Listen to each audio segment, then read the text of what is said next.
moms. But first, with the topic being women in marketing, I wanted to first kind of dive into your background and your career journey a little bit. And I know when we talked last week, one of the things you mentioned was your degree in journalism and with an emphasis in PR. And so I wanted you to share with the group a little bit about, what important skills from that experience you took with you in your career in marketing. Yeah, absolutely. So I currently live in Dallas, but growing up, I'm actually small town farm girl from rural town in Kansas. And so I grew up a big K-State fan with my dad going to K-State and all my family, all my uncles. And I was the one black sheep that got accepted into the KU School of Journalism. And I learned a ton there. I'm super excited. I've always been passionate about storytelling. And I think that's why I chose to kind of lean in the direction of the emphasis into PR. And I'm really glad that I did. I think, as I've gone through my career, I've learned a lot of different things within each job. But the one thing that has consistently served me well is the ability to storytell between both marketing externally and collaboration and communication internally and against your peers and up. You got to be able to tell a succinct story, whether you're trying to, get someone to buy something or, do something or get somebody on board with what you're trying to make happen. Yeah, storytelling is such a huge part of marketing. And that was one of the things that really stood out to me in talking to you was your ability to really kind of like paint a picture of the story that you're trying to tell. I know you spent a lot of time at Hilton. So I know, we want to get to the retail side of your career, but I would love to hear a little bit about your the journey from Kansas to your role at Hilton as well. Yeah. Well, don't get me wrong. I love Kansas. A lot of my family's still in Kansas, but I was really ready to get out. I'd really never known anything other than Kansas.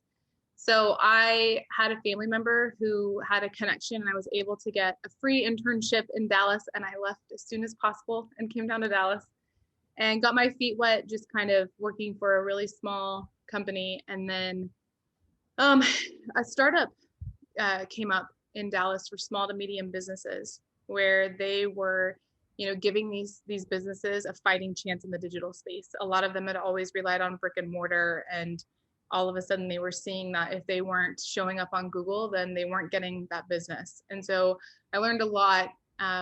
We were scrappy. We had to, sell it too, and show them the value of it and investing in it. And I learned a lot through that process on how to get search results up and drive business for small to medium. And then Hilton came knocking because they were kicking off their first ever e-commerce program. And so I got to be in the pilot phase 1 and joining, and we learned a lot so fast in that space. I was there for, 7, 8 years and got to see a lot of different areas of the business in my time there. And really that's where I learned, the most in terms of kind of growing up and, making my mistakes and trying to learn from them in the space. And what was cool is we had such a great leadership team around us that they allowed us to make those mistakes and keep pushing. And everything was so new that, we kind of had the autonomy to push and learn. So, when I was at Hilton, I started off driving e-commerce for a portfolio of hotels. And I started in Austin, which was really cool. So got to go to Austin, learn a lot about the city and really shifting so that everyone didn't have to walk in to book a hotel. Same thing, right? How are you driving search, SEO, social, website, and really digging in. E-commerce is a lot of numbers and business and forecasts and understanding how to drive what buttons to push to drive the performance. And so I learned a lot when I had the Austin market. And then, as I continued to gain trust and improve myself, they gave me bigger markets. So I got to take on New York and work with the Waldorf Astoria, which was awesome. I got to cover LA and work with the Beverly Hilton, which was really cool. Hawaii, and, they gave me a lot of responsibility. They kind of moved me up within there so that I could get management experience and leading a team. And I learned a lot on that too, because you get away from the tactical execution, and move into, okay, now you're owning the team and driving the team to get them to do these things. And I moved into a lot of strategy work. So how to improve the e-commerce business, where are the opportunities for efficiencies. And then in my last couple of years at Hilton, they had a really cool opportunity pop up. So there was a role open for the director of social media innovation, and it was under one of my absolute favorite people at Hilton. His name was Joshua Slosser, and he interviewed me and he said, listen, I need you to come in and I need you to do what you're going to do with social and figure out how to make it a value add for the company. And he just kind of let me run. And the role was pretty massive. It was the global social media strategy across all of the brands. At the time, I believe there were 15 brands, I want to say. And it was not just a beck and call for social media for the hotels, which is what it had been to date, but I just completely flipped the entire team to say, let's make this a self-service for hotels, that we can give them a hub that they can get access to be able to answer their questions, and let's make us more valuable. And so we moved into the overall strategy for the entire business globally on tools and technology, how we're measuring performance of social, how we're partnering together with best-in-class content, what agencies we're using, et cetera, which ended up resulting in a proposal for a social media center of excellence. And I got all of the leadership backing to make that happen, which was just fantastic. I'm working with a lot of the leaders in the industry, to be honest with you, to help me and guide me through that process. So I think it's really good.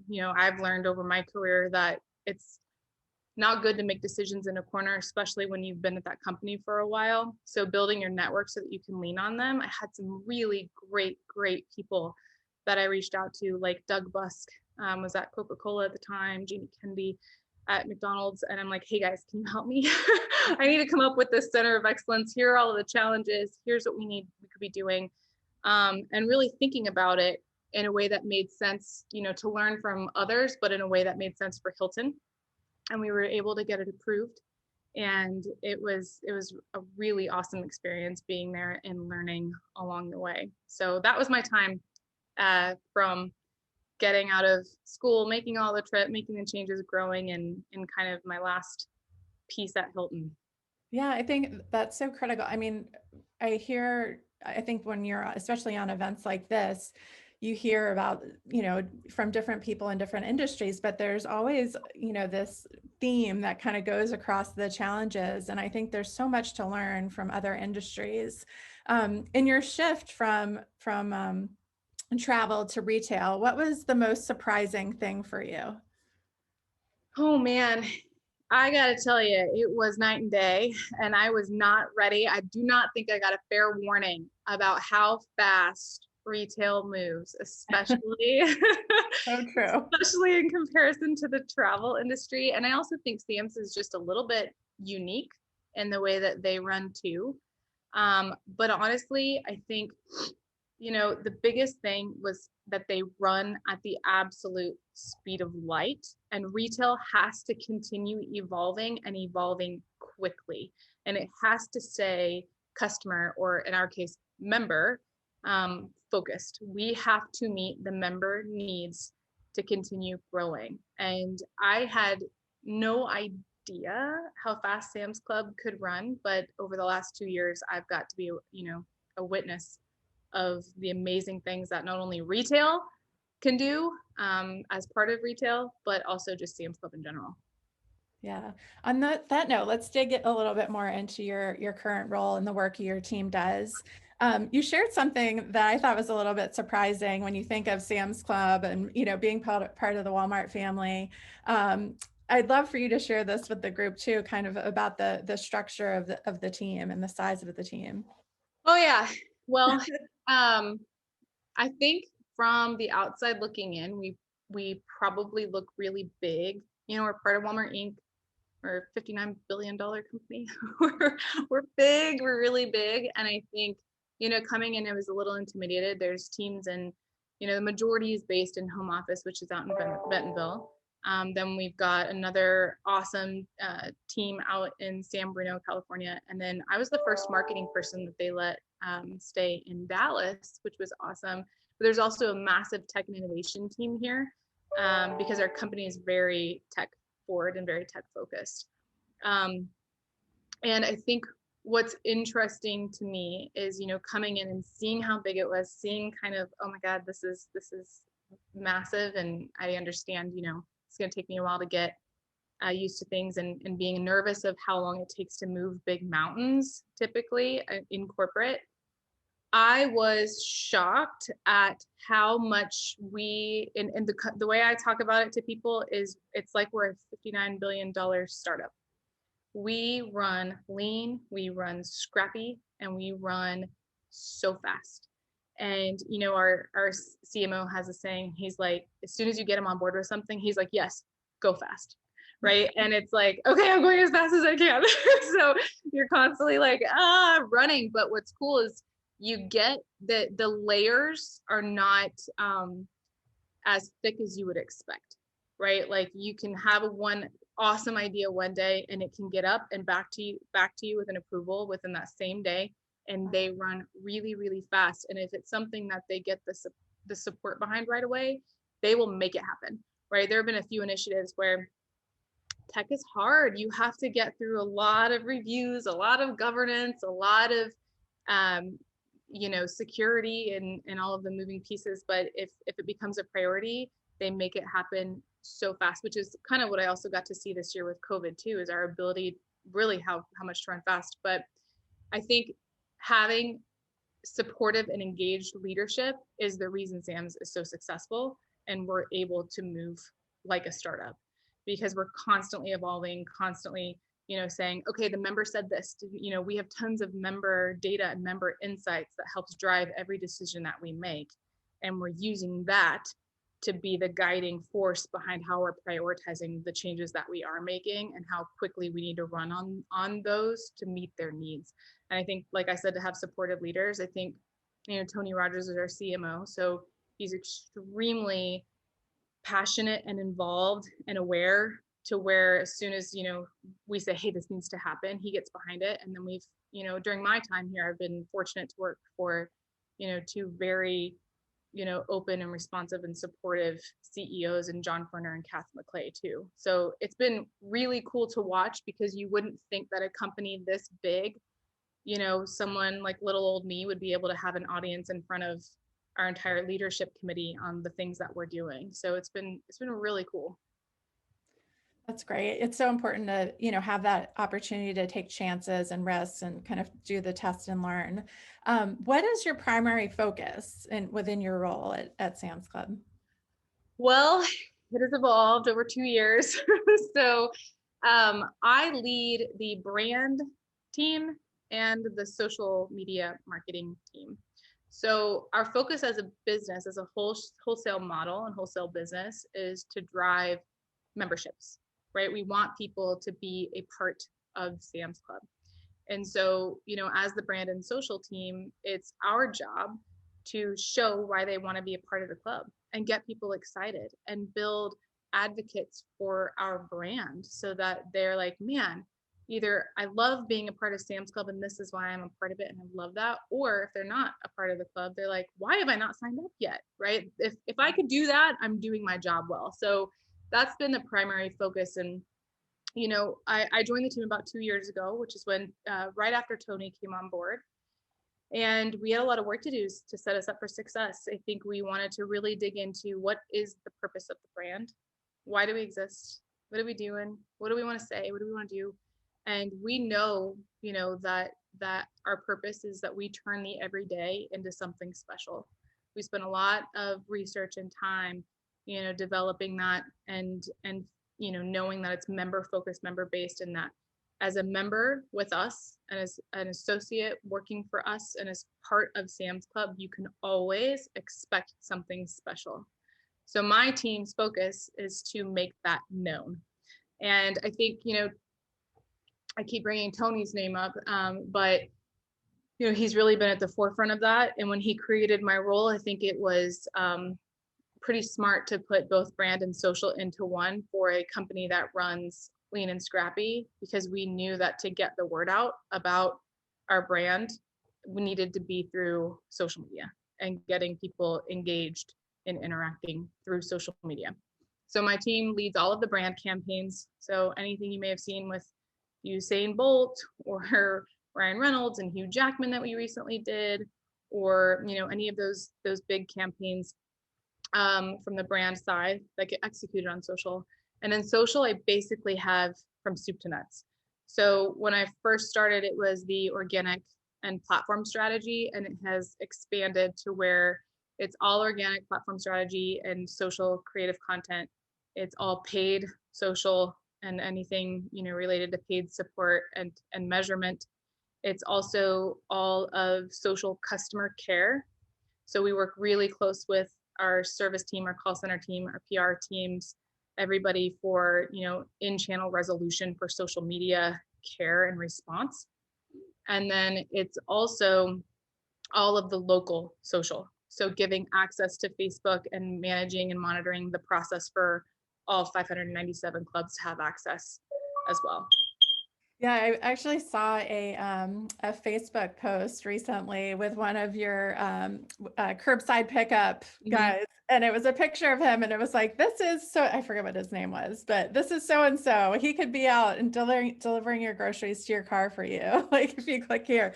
And I thought that was so great to, localize it, right? And really take that local person at that store and bring it to life for everyone. So. Yeah, we see that, like we launched the local social program in October, which once again we ran really fast. So I think Kath challenged us in the summer to say, let's give access to all of these clubs. They want to be on Facebook. Let's give them, voice on Facebook, which we always wanted to do. I think it was just making sure that we were set up for success to do it. So they got all the right people on, and like overnight, here we go. We're going to make it happen. And we had all 600 rolled out by October before holiday. And what's been really cool is, the watching the leadership come together to support the program and how well it can succeed when you do that.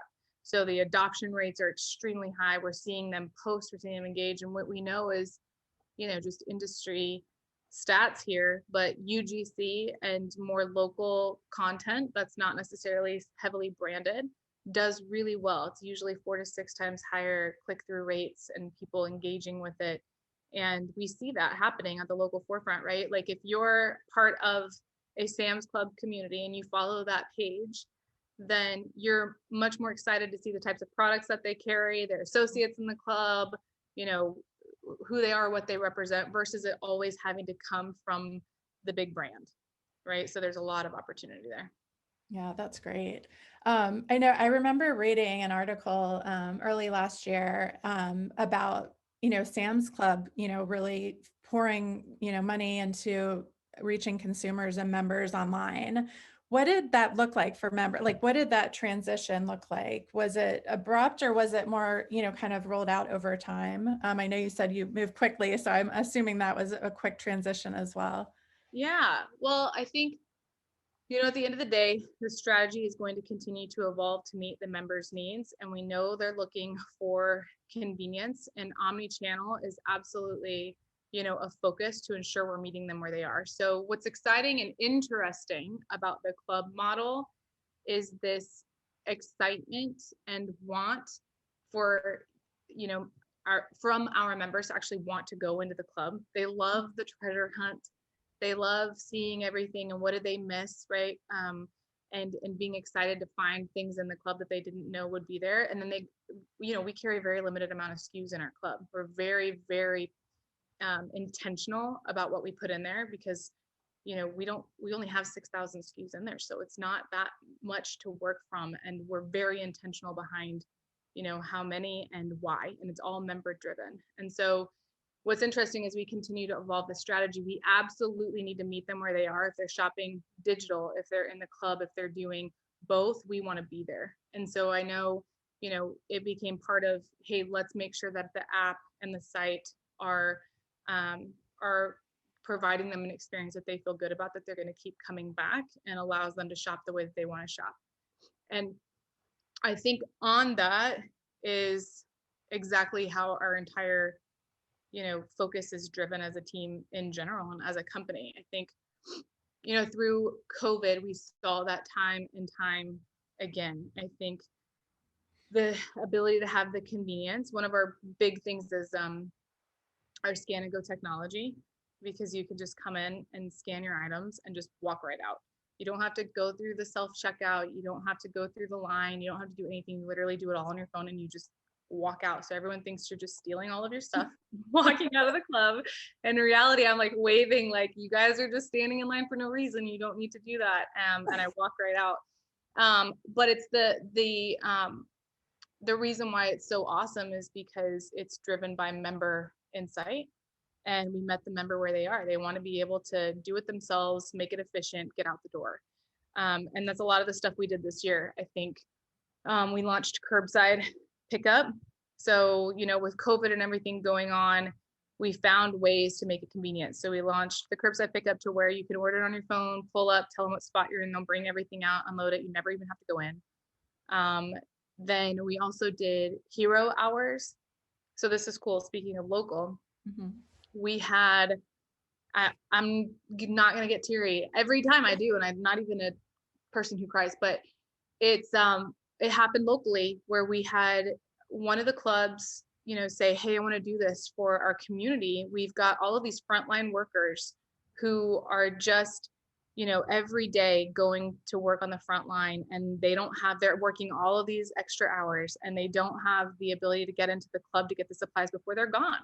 Right. And everyone was, pushing for the inventory, the cleaning wipes, the sanitizer, the toilet paper, the paper towels, the bottled water, all of this. And it runs out quickly. And what this local club did is they created something that they called hero hours, and they started opening the club an hour early for frontline workers to come in to, before they would go to work, to be able to get the essentials that they needed so that then they could go to work and be the ones out there on the front line.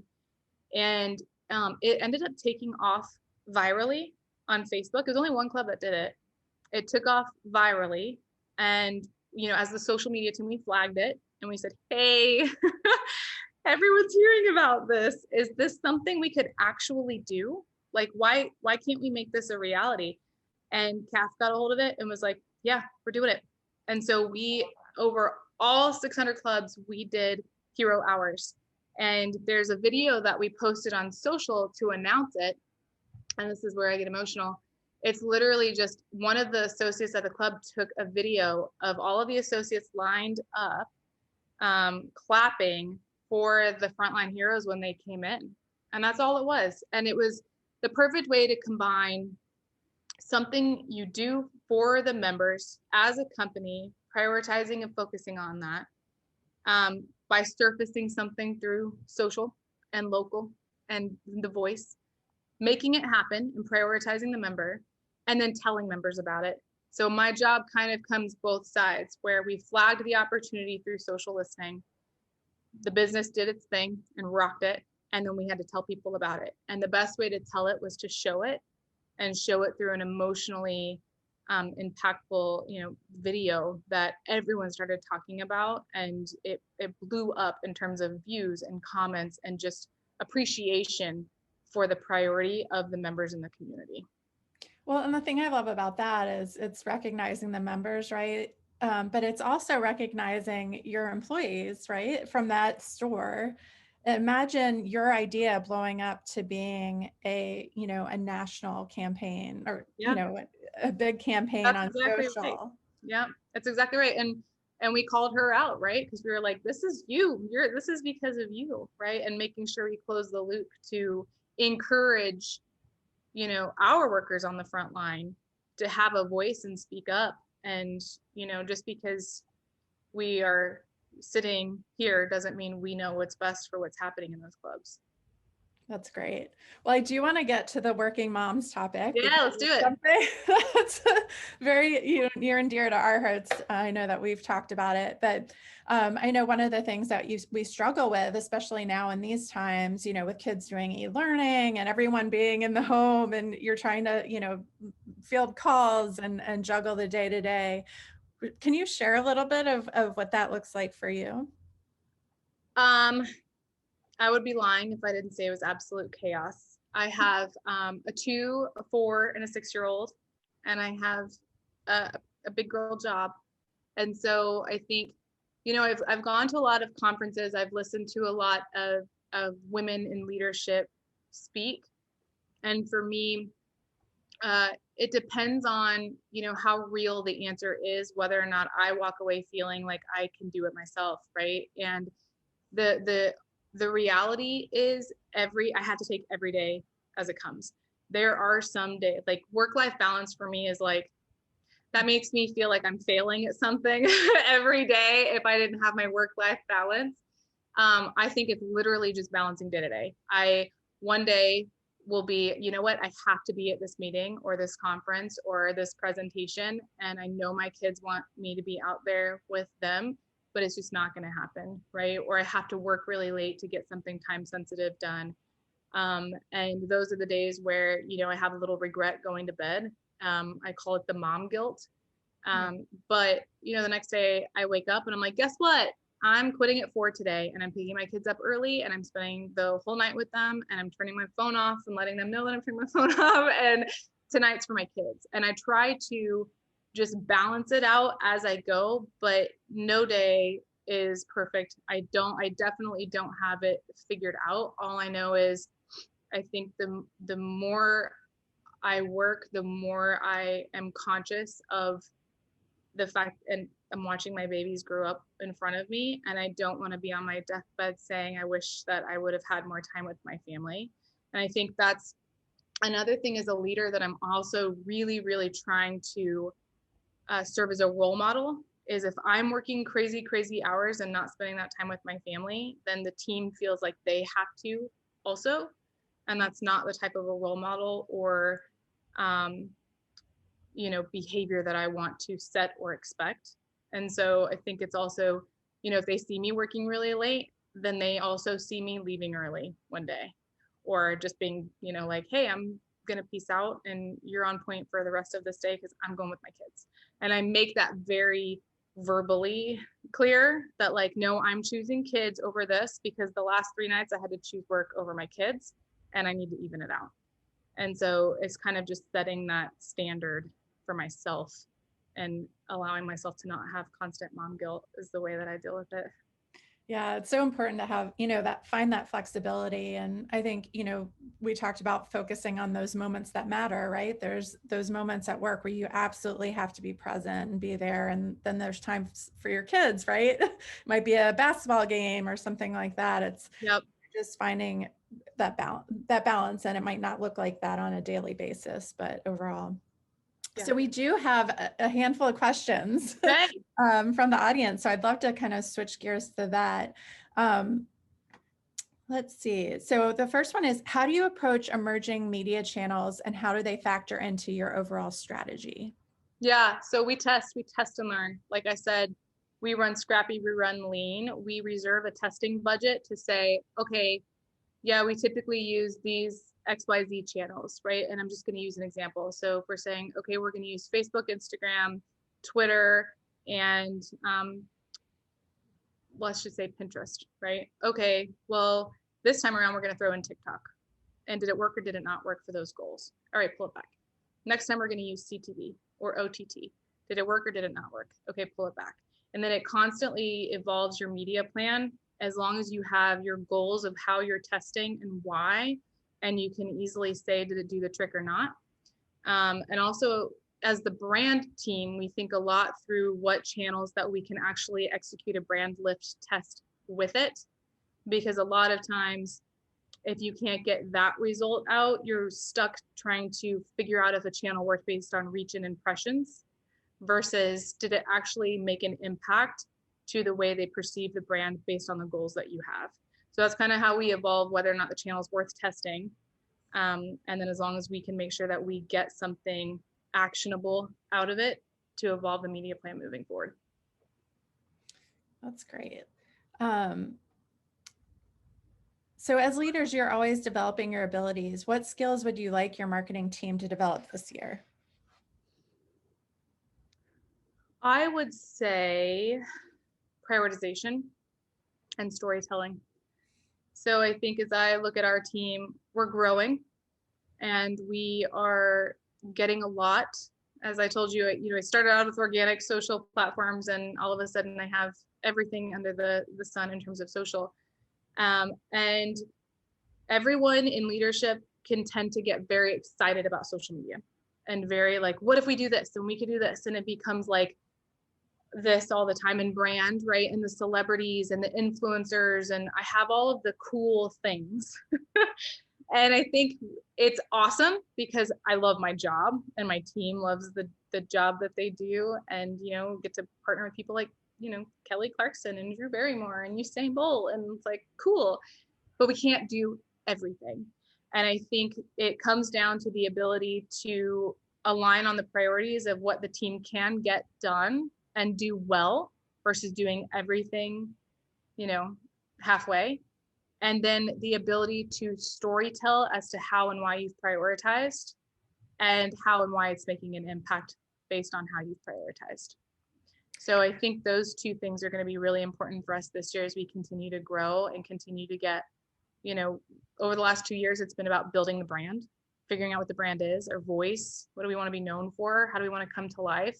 And we've done some really cool things over the last 2 years. And now it's like everything's coming and we want to be ready and we want to make those decisions in a smart way.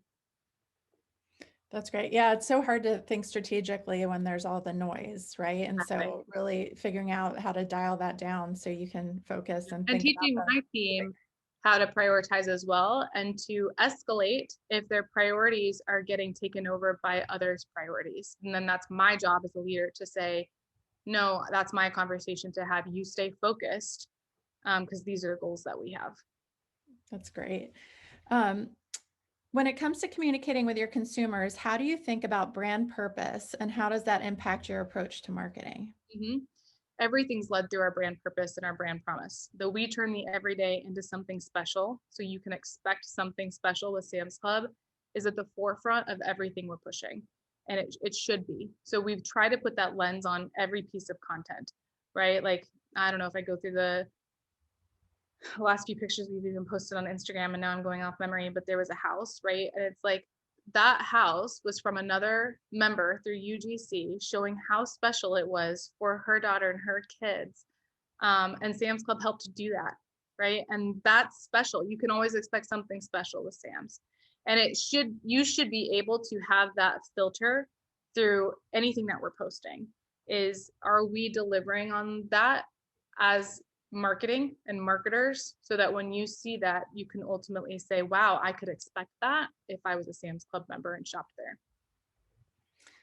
That's great. So I do want to go back to you and kind of like reflect back. If there was one thing from, where you are today that you could have told yourself or that you would have wanted to know at the beginning of your career, what would that be? Oh man, to listen more. I think that's a hard one. I think,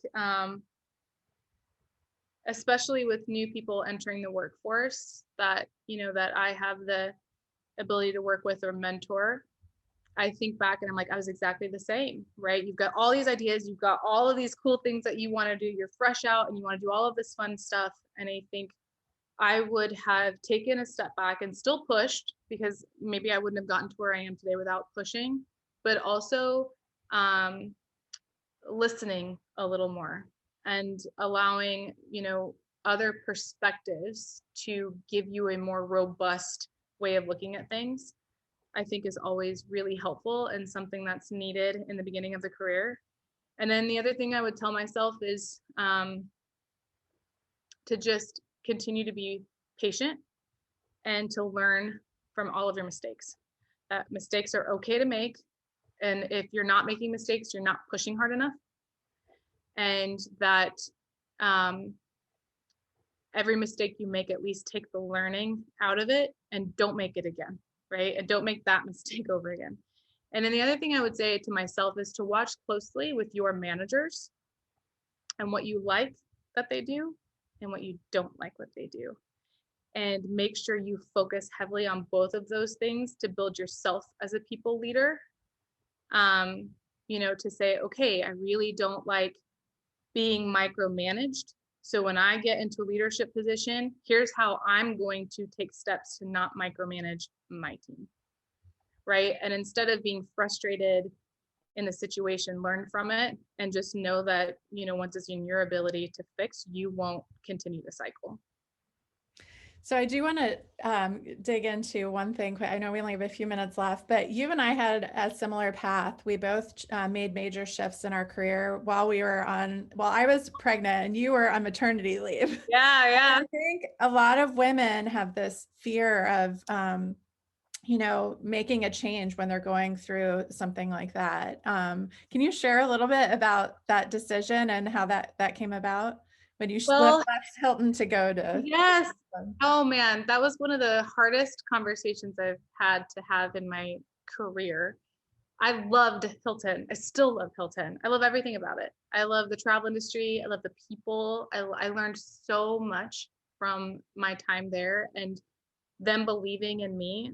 And sorry, I just call it out, but two people in particular, Joshua Sloster and Surinder Fuller, where if I didn't have them, I would never have been where I am today because they pushed and pushed and pushed me to be better. And I learned so much in my time there. And I felt very loyal and I felt very guilty. I was on maternity leave with my third baby, and a recruiter hit me up on LinkedIn, and I saw it, and I was like, I'm not responding. And my husband was like, "You're not responding," and I was like, "I'm not responding." He was like, "Why?" It's like, "Because I love Hilton. I'm never leaving Hilton." And he was like, "That's really stupid." He's like, "It's Sam's Club. You have to talk to them." I was like, "I don't have to talk to them. I don't. I'm going back to Hilton. I love Hilton." I was walking back into the most amazing situation, the most amazing boss, team, everything. I had no reason to leave. Um, Mr. Tony Rogers, our CMO, I'll follow that guy anywhere. Um, he had me. So, I was really impressed with kind of the interview process and who I got to meet and the level of talent and leadership that I was introduced to throughout the interview process. They had me meeting with, it was the VP of marketing at the time, Adrian Fung. And I was like, oh, I could really love working for him. And it was that every time I would love working with her.